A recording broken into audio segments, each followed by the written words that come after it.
ವಿದೇಶ ಪ್ರವಾಸ ಶುಭ ಕೋರ್ತೀನಿ. Happy journey. ಕರೆದಿಲ್ಲ, ಹೋಗೋ ಸಂದರ್ಭನೂ ಅಲ್ಲ ಇದು.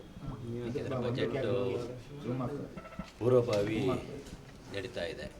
6ನೇ ತಾರೀಕು ಬಜೆಟ್ ಮಂಡಿಸ್ತಾ ಇದ್ದಾರೆ ಮುಖ್ಯಮಂತ್ರಿಗಳು. ಈ ಸಂದರ್ಭದಲ್ಲಿ ನಾವು ಇಲ್ಲಿ ಏನಾದ್ರು ಕ್ಷೇತ್ರಕ್ಕೆ ಅನುದಾನ ಕೇಳೋದ್ರ ಬಗ್ಗೆ ನಾವು ಚಿಂತೆ ಮಾಡಬೇಕು ಬಿಟ್ಟರೆ ವಿದೇಶ ಪ್ರವಾಸ ಹೋಗೋದು ಸೂಕ್ತ ಅಲ್ಲ.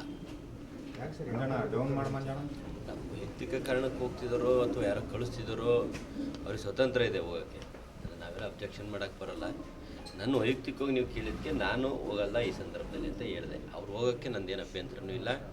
ಆಮೇಲೆ ನಾನು ಅವರಿಗೆ ಹೋಗ್ಬೇಡ್ರಿ ಅಂತ ಹೇಳೋಕ್ಕೂ ಬರೋದಿಲ್ಲ. ಅವರವ್ರ ವೈಯಕ್ತಿಕ ವಿಷಯ. ಒಂದು ಕಡೆ ಸಿದ್ದರಾಮಯ್ಯವರು ಶಕ್ತಿ ಪ್ರದರ್ಶನ ಮಾಡ್ತಾರೆ ಅನ್ನೋ ಮಾತುಗಳು ರಾಜಕೀಯ ವಲಯದಲ್ಲಿ ಶಕ್ತಿ ಪ್ರದರ್ಶನ ನೀವು ಹೇಳೋದು ನೋಡಿದ್ರೆ 20 ಜನ ನಮ್ಮದು ಶಕ್ತಿ 20 ಜನ ಆಗ್ತದೆ ಶಕ್ತಿ. ಅದರಲ್ಲಿ MLC 4-5 ಜನ ಇರಬೇಕೇನೋ, 15-16 ಜನ. ಥರದ್ದು ಯಾವುದೂ ಶಕ್ತಿ ಪ್ರದರ್ಶನ ಅಲ್ಲ. ಅವರು ಯಾವ ಕಾರಣಕ್ಕೆ ಹೋಗಿರೋದ್ರೆ ರಾತ್ರಿ 8 ಗಂಟೆಗೇನೋ ಏರ್ಪೋರ್ಟಲ್ಲಿ ಇದ್ದಾರೆ ಅನ್ನೋ ಮಾಹಿತಿ ಬಂತು. ರಾತ್ರಿ 8 ಗಂಟೆಗೆ ಬರ್ತಾರೆ ಅಂತ. ನಿಮ್ಗೆ ಅಲ್ಲಿಗೆ ಹೋದರೆ ಕರೆಕ್ಟಾಗಿ ಸಿಗ್ತದೆ ಯಾವ ಉದ್ದೇಶಕ್ಕೆ ಹೋಗ್ತಾರೆ, ಏನಕ್ಕೆ ಹೋಗ್ತಾರೆ ನಮಗೆ. ಅಧಿಕಾರ ಹಂಚಿಕೆ ವಿಚಾರ ಬಗ್ಗೆ ಪ್ರಶ್ನಿಸಿದಾಗ ಸಿದ್ದರಾಮಯ್ಯನವರು ಯಾಕೆ ಸಿಡಿಮಿಡಿಗೊಳ್ತಾ ಇದ್ದಾರೆ? ಅವ್ರನ್ನೇ ಕೇಳಬೇಕು. ನಾನು ಈ ಹಿಂದೆ ತಮಗೆ ಹೇಳಿದ್ದೀನಿ, ಏನು 2 ವರ್ಷ ಅನ್ನೋದು ಭಾಳ 2 ವರ್ಷ ಸ್ಟಾರ್ಟ್ ಆದಾಗಿಂದ 2 ವರ್ಷ ಸ್ಟಾರ್ಟ್ ಆಯಿತು. ಅವ್ರದ್ದು 2 ವರ್ಷ ಮುಗಿದಾಗಿಂದ ಅವತ್ತಿಂದನೂ ಈ ಚರ್ಚೆ ಆಗ್ತಾ ಇರೋದ್ರಿಂದ ನಾನು ಮೊನ್ನೆ ಲಾಸ್ಟ್ ಒಂದು ಹೇಳಿಕೆ ಕೊಟ್ಟೆ. ಹೈಕಮಾಂಡ್ ಅದ್ರಾಗ್ಬೋದು, ಮೊನ್ನೆ ಸಿದ್ದರಾಮಯ್ಯ ಸಾಹೇಬ್ರದ್ರಾಗ್ಬೋದು, ನಾನು 2 ವರ್ಷಕ್ಕೆ ಮಾತು ಕೊಟ್ಟಿಲ್ಲ. 2 ವರ್ಷಕ್ಕೆ ಮಾತು ಕೊಟ್ಟಿಲ್ಲ. 2 ವರ್ಷದ ಯಾವುದು ಒಪ್ಪಂದನೂ ಆಗಿಲ್ಲ. ನನ್ನೊಂದು ಸ್ಟೇಟ್ಮೆಂಟ್ ಕೊಟ್ಬಿಟ್ರೆ ಈ ಪ್ರವಾಸನೂ ರದ್ದಾಗ್ತವೆ. ಈ ಮುಖ್ಯಮಂತ್ರಿ ವಿಷಯ ನೀವು ಬಂದಾಗಲೆಲ್ಲ ಕೇಳೋದು ತಪ್ತದೆ. ನಾವು ನೀವು ಮಾಧ್ಯಮದಲ್ಲಿ ಉತ್ತರ ಕೊಡೋದು ತಪ್ತದೆ. ಯಾರೊಬ್ಬರು ಉತ್ತರ ಹೇಳ್ಬಿಟ್ರೆ ದೇಶಪಾಂಡೆಯವ್ರು ಚೆನ್ನಾಗಿ ಹೇಳಿದ್ರು ಬಗೆಹರಿಸಬೇಕು ಹೈಕಮಾಂಡ್ ಅಂತ. ಬಗೆಹರಿಸಿದ್ರು ಉತ್ತಮ. ಸಿದ್ದರಾಮಯ್ಯನವರೇನೋ ಪ್ರಮಾಣ ಮಾಡಿದಾರೆ ಅನ್ಸ, ಯಾರ ಮೇಲೆ ಏನಂತ ಮಾಡಿದಾರೆ ಅಂತ ಏನಾದ್ರು ಗೊತ್ತು ಸರ್? ನೀವೇ ಹೇಳ್ಬೇಕು ಯಾರ ಮೇಲೆ ಅಂತ ಹೇಳಿದಿರ. ನಿಮಗೆ ಗೊತ್ತಿರೋ, ನನಗೆ ಗೊತ್ತಿಲ್ಲ ಅದು. ಅಲ್ಲ, ಕೆಲವೊಂದಿಷ್ಟು ಅವರ ಆಪ್ತ ಸಚಿವರು ಹೇಳ್ತಾ ಇದ್ದಾರೆ ಹೈಕೋರ್ಟ್ ಬೀದಿ ನಾಯಿಗಳನ್ನು ಹಿಡಿಯೋಕ್ಕೆ ಆದೇಶ ಮಾಡಿದೆ ಅಂತ. ಅಂದರೆ ಇಂಡೈರೆಕ್ಟಾಗಿ ಆಪ್ತ ಶಾಸಕರಿಗೆ ಹೇಳಿದಂಗೆ ಅಂತ ರಾಜಕೀಯ ವಲಯದಲ್ಲಿ ಚರ್ಚೆ. ಈಗ ಬಾಲನೂ ನಮ್ಮದೇ, ನಾಯಿನೂ ನಮ್ಮದೇ. ಈಗ ಬಾಲದ ಬಗ್ಗೆ ಬೇಜಾರಾದರೆ ನಾಯಿ ಗೌರವ ಇರಲ್ಲ. ನಾಯಿ ಬಾಲ ಅಲ್ಲಾಡಿಸಿದ್ರೆ ಬೆಲೆ. ಹಾಗಾಗಿ ನಾಯಿ ಬಾಲದ ಬಗ್ಗೆ ಮಾತಾಡಬಾರ್ದು. ಅವ್ರು ಹಿರಿಯರಿದ್ದಾರೆ, ಆ ಥರ ಎಲ್ಲ ಪದಗಳು ಬಳಕೆ ಮಾಡಬಾರ್ದು. ಅವ್ರು ಯಾವ ವಿಷಯದ ಬಗ್ಗೆ ಮಾತಾಡಿದಾರೋ ಗೊತ್ತಿಲ್ಲ. ಏನಾದ್ರು DK ಸಾಹೇಬ್ರ ಫಾಲೋವರ್ಸ್ ಇರ್ಬೋದು, ಸಿದ್ದರಾಮಯ್ಯ ಫಾಲೋವರ್ಸ್ ಇರ್ಬೋದು, ಅಥವಾ ಕಾಂಗ್ರೆಸ್ ಶಾಸಕರ ಬಗ್ಗೆ ಮಾತಾಡಿದರೆ ಅದು ಸರಿ ಅಲ್ಲ. ಇನ್ನೊಂದು ಮಾತಂದ್ರೆ ರಾಜಕೀಯ ಬದಲಾವಣೆ ಕೇಳಿದ ತಕ್ಷಣ ಬೀದಿ ನಾಯಿಗಳು ತೆಗಿಯಕ್ಕೆ ಹೈಕೋರ್ಟ್ ಆದೇಶ ಮಾಡಿದೆ. ನೋಡಿದೆ, ನಾನು ವಿಡಿಯೋ ನೋಡಿದೆ. ಆ ಪದಗಳೆಲ್ಲ ಬಳಕೆ ಮಾಡಬಾರ್ದು. ಈಗ ಬೀದಿ ನಾಯಿಗೆ ಶಾಸಕರು ಹೋಲಿಸಿದ್ರೆ ಅವರೊಬ್ಬರು ಶಾಸಕರಲ್ವಾ, ಮತ್ತು ಅವ್ರ್ಯಾರು? ಈಗ ಬೀದಿ ನಾಯಿ ಬಗ್ಗೆ ಶಾಸಕರನ್ನು ಹೋಲಿಸಿದ್ದಾರೆ ಅವ್ರೀಗ. DK ಸಾಹೇಬ್ರ ಫಾಲೋವರ್ ಇರಲಿ, ಕಾಂಗ್ರೆಸ್ ಫಾಲೋವರ್, ಸಿದ್ದರಾಮಯ್ಯ ಅವ್ರು ಶಾಸಕರ ಬಗ್ಗೆ ಮಾತಾಡಿದ್ದಾರೆ. ಹಂಗಾರೆ ಅವ್ರು ಯಾರು? ಅವರು ಅದೇ ಆಗ್ತದಲ್ವಾ. ಮತ್ತು ಅವ್ರನ್ನೂ ಸೇರಿಸಿ ಅನ್ಕಂದ್ರೆ ಗಾಜಿನ ಮೇಲೆ ಕೂತ್ಕೊಂಡು ಕಲ್ಲು ಹೊಡೆದಂಗೆ ಆಗ್ತದೆ. ಪದಗಳನ್ನ ಹಿರಿಯರಿದ್ದಾರಪ್ಪ, ನಾವೆಲ್ಲ ಅವ್ರಿಗೆ ಹೇಳ್ಕೊಡ್ಬಾರ್ದು. ನಾವು ಇಂಥವೇನಾದ್ರು ಪಾದ ಮಾತಾಡಿದ್ರೆ ನಮಗೆ ಅವ್ರು ತಿದ್ದಿ ಹೇಳ್ಬೇಕು ಅಂತಾರಲ್ಲ. ಅವರೇ ಮಾತಾಡ್ತಾರೆ ಅಂದರೆ ನಾವು ಅವ್ರು ಫಾಲೋ ಮಾಡಿದ್ರೆ ನಮಗಲ್ಲೂ ನಾಳೆ ದಿನ ಆ ಪದ ಬಂದರೆ ಏನು ಮಾಡೋಕ್ಕಾಗಲ್ಲ. ಅವ್ರದ್ದು ಹೇಳಿಕೆ ನೋಡಿಲ್ಲ. ಇಲ್ಲೇ ಒಂದು DK ಗೌರ್ಮೆಂಟ, ಒಂದು ಸಿದ್ದರಾಮಯ್ಯ ಗೌರ್ಮೆಂಟ, ಪಕ್ಷ ಪ್ರತಿಪಕ್ಷ ಇಲ್ಲಿ BJPನೇ ಹೋಗ್ಬಿಟ್ಟಿದ್ದು ಮರ್ತು ಬಿಟ್ಟಾರೆ ಎಲ್ಲರೂ ಜನ. ನಿಮ್ಮದಲ್ಲ, ನೀವು ಹೇಳೋದು ನಿಜನೇ. ಮತ್ತು ಇದು ಒಂದು ರೀತಿಲಿ ಏನಾಗಿದೆ, ಈಗ ಗೊಂದಲ ಇದೆ. ಈಗ ವಿರೋಧ ಪಕ್ಷ ಇಲ್ಲ ರಾಜ್ಯದಲ್ಲಿ, ವಿರೋಧ ಪಕ್ಷ ಸತ್ತೋಗಿದೆ.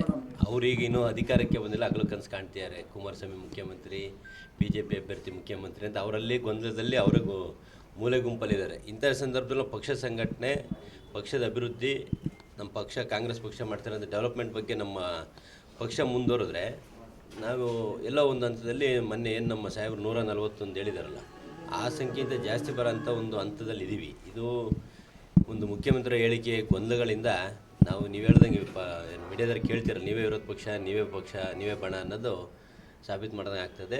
ಕೂಡಲೇ ಹೈಕಮಾಂಡ್ಗೆ ಮನವಿ ಮಾಡ್ತೀನಿ, ನಮ್ಮೆಲ್ಲ ಶಾಸಕರ ಪರವಾಗಿ ಕೂಡಲೇ ಇದಕ್ಕೊಂದು ಎಂಟ್ರಿಯಾಗಿ ಇತ್ಯರ್ಥ ಆಡಬೇಕು ಅಂತ ಮನವಿ ಮಾಡ್ತೀನಿ. ಏನು ಗಮನಿಸ್ತಾ ಇದೆ. ಮೊನ್ನೆ ಮಾದೇವಪ್ಪರು ಏನು ಶಾಸಕರ ಬಗ್ಗೆ ನಾಯಿ ಅನ್ನೋ ಪದ ಬಳಸಿದ್ದಾರೆ, ಅದನ್ನು ಗಮನಿಸುತ್ತೆ. ಇವತ್ತು ವಿದೇಶ ಪ್ರವಾಸನೂ ಗಮನಿಸುತ್ತೆ. ಎಲ್ಲದನ್ನು ಹೈಕಮಾಂಡ್ ಗಮನಿಸಿದೆ. ಸೂಕ್ತ ಸಂದರ್ಭದಲ್ಲಿ ಉತ್ತರ ಕೊಡುತ್ತೆ ಅಂತ ಏನು ಅಂತೀವಲ್ಲ, ಅದರ ಉತ್ತರ ಯಾವ್ದು ಹೋಗ್ತದೆ ಅಂತ ನೋಡ್ರಿ. ನಾನು ಹೇಳಿಕೆನ ತಿರ್ಚಲ್ಲ. ಒಂದ್ಸರಿ ಹೇಳಿಕೆ ಕೊಟ್ಟು ಅದಕ್ಕೆ ಬದ್ನಾಗಿರ್ತೀನಿ. ನಾನು ಎಲ್ಲೂ ಸಹ ಒಂದೇ ಒಂದು ಬಾರಿ ಹೇಳಿದ್ದೆ, ರಕ್ತದಲ್ಲಿ ಬರ್ಕೊಡ್ತೀನಿ ಡಿಸೆಂಬರ್ ಒಳಗೆ ಡಿ ಕೆ ಸಾಹೇಬರು ಮುಖ್ಯಮಂತ್ರಿ ಆಗ್ತಾರೆ ಅಂತ. ಅದಾದಮೇಲೆ ಎಲ್ಲೂ ಸಹ ಆ ಹೇಳಿಕೆ ಕೊಟ್ಟಿಲ್ಲ. ಪಥ ಬದಲಾವಣೆ ಆಗಿರೋದಂತೂ ಸತ್ಯ. ಪಥ ಬದಲಾವಣೆ ಹೈಕಮಾಂಡ್ ಕಡೆಗೆ ಎಲ್ಲರ ಕಡೆ ಗಮನ ಇದೆ. ಎಲ್ಲರೂ ಹೇಳಿಕೆ, ಮಾನ್ಯ ಹಿರಿಯರುಗಳು ಹೇಳ್ತಿದ್ದಾರೆ ಹೈಕಮಾಂಡ್ ಅಂತ ಹೇಳಿಕೆ ಬರ್ತಿದೆ. ಎಲ್ಲೋ ಒಬ್ಬರು ಇಬ್ಬರು ಸುಮ್ಮನೆ ಮುಖ್ಯಮಂತ್ರಿ ಅವರೇ ಮುಂದುವರಿತಾರೆ, 5 ವರ್ಷ ಅವರೇ ಮುಖ್ಯಮಂತ್ರಿ ಆಗ್ತಾರೆ, ಇದಾಗ್ತಾರೆ ಅದಾಗ್ತಾರೆ, ಅವೆಲ್ಲ ಹೇಳಿಕೆ ಕೊಡಬಾರ್ದು ಅನ್ನೋದು ನಾನು ಮನವಿನೂ ಮಾಡಿದ್ದೀನಿ. ಬದಲಾವಣೆ ಆಗೋದಿತ್ತು, ಹೈಕಮಾಂಡ್ ಮಾಡ್ತದೆ. ಯಾಕಂದರೆ ನಮಗೆ ಬಜೆಟ್ಗೂ ಮುನ್ನ, ಬಜೆಟ್ ಅಧಿವೇಶನಕ್ಕೂ ಮುನ್ನ ಆಗ್ಬಿಟ್ಟಿರ್ತಾರೆ ಸರ್. ಈಗ ನಾನು ಇವತ್ತೇ ಆಗಲಿ ಅಂತೀನಿ, ಹೈಕಮಾಂಡ್ ತೀರ್ಮಾನ ಮಾಡ್ಬೇಕಲ್ಲ. ಹೈಕಮಾಂಡ್ ತೀರ್ಮಾನ ಮಾಡಿ ಇವತ್ತೇ ಮಾಡಲಿ, ಸಂತೋಷ. ನಾನು ಮುಂಚೆಯಿಂದನೇ ಹೇಳಿದ್ದೀನಿ, ಡಿ ಕೆ ಸಾಹೇಬರು ಮುಖ್ಯಮಂತ್ರಿ ಆಗೋದ್ರಲ್ಲಿ ಮೊದಲನೇ ವ್ಯಕ್ತಿ ಖುಷಿ ಪಡೋದ್ರಲ್ಲಿ ನಾನೇ ಅಂತ. ಹಂಗಾಗಿ ನೀವು ಅಲ್ಲಿವರೆಗೆ ಯಾಕೆ ಹೋಗ್ತೀರಿ? ಇವತ್ತೇ ಮಾಡಲಿ ಬಿಟ್ರೆ, ಹೈಕಮಾಂಡ್ ಮಧ್ಯ ಪ್ರವೇಶ ಮಾಡಿ ಇವತ್ತೇ ಮಾಡಿದ್ರೆ ಮೊದಲನೇ ಖುಷಿ ನಂದೆ. ಕಾಂಗ್ರೆಸ್ ಅವ್ರು ಕೆಲವೊಬ್ರು ಹೇಳ್ತಾರೆ ಸರ್, ಬಜೆಟ್ ಮಂಡನೆ ಮಾಡಿ ಆಮೇಲೆ ಕೊಡಲಿ ಅಂತ. ಯಾಕಂದ್ರೆ ಇತಿಹಾಸ ಸೃಷ್ಟಿ ಆಗುತ್ತೆ. ಏನು ಇತಿಹಾಸ? ದಾಖಲೆ ಆಗುತ್ತೆ ಅಂತ. ಈಗ ದೊಡ್ಡ ವಿಷಯಗಳ ಬಗ್ಗೆ ಮಾತಾಡೋದು ಬೇಡ, ಬೇರೆ ಏನಾದ್ರು ಕೇಳಿ. ಈಗ ಬೇಸಿಗೆ ಬರ್ತಿದೆ, ಕುಡಿಯೋ ನೀರಿಗೆ ಅನ್ನೋದು ಸಮಸ್ಯೆ ಆಗ್ತಿದೆ. ಇಂಥ ಟೈಮಲ್ಲಿ ಶಾಸಕರು ಕಾರ್ಯಕ್ಕೆ ಹೋಗೋದು, ಅದಕ್ಕೆ ಅಧಿಕಾರಿ ವರ್ಗದವ್ರು ಇರ್ತಾರೆ. ಕುಡಿಯೋ ನೀರಿನ ಸಮಸ್ಯೆಗಳಿಗೆ ಇನ್ನು ವೈಯಕ್ತಿಕ ಪ್ರವಾಸ ಮಾಡ್ಲಪ್ಪ, ನಂದೇನು ವಿರೋಧ ಇಲ್ಲ. ಅವ್ರಿಗೆ ಪ್ರವೇಶ ಬೇಡವಾ? ಶಾಸಕರು ನೀವು ನಿಮ್ಮಂಗೆ ಅವರು ಮನುಷ್ಯರಲ್ವಾ, ಹೋಗಲಿ.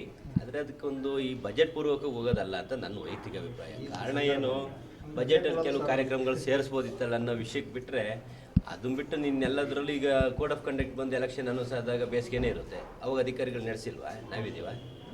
ಅಲ್ಲ ಅಧಿಕಾರಿ ವರ್ಗದವರು ಒಂದು ಕಡೆ ಕೆಲಸ ಮಾಡ್ತಾರೆ, ಅವ್ರು ಮಾಡ್ತಾರಲ್ಲ ಅನ್ನೋದು ಸೂಪರ್ವೈಸರ್ಸ್ ನಾವು. ಜಗಳೂರು ಶಾಸಕರು ಏನಾದ್ರು ಹೋಗ್ತಾರೆ ಸರ್ ನಿಮ್ಮ ಬಳಿ? ಏನಾದ್ರು ಮಾಧ್ಯಮದಲ್ಲಿ ನೋಡೋದಪ್ಪ, ಹೋಗ್ತಿದ್ದಾರೆ ಅಂತ. ಹೋಗ್ಬರ್ಲಿ ಹ್ಯಾಪಿ ಜರ್ನಿ. ನಿಮ್ಮ ಜೊತೆ ಮಾತಾಡ್ತಿದ್ದಾರೆ ಮಂಜಾನ ಇಲ್ಲ ನಮ್ಮ ಆತ್ಮೀಯರೇ ಅವರು ಅದಾರೆ. ಬಟ್ ಅವ್ರೇನೋ ನಾನು ಕೇಳಿಲ್ಲ, ಮತ್ತು ನನಗೇನು ಫೋನ್ ಮಾಡಿಲ್ಲ.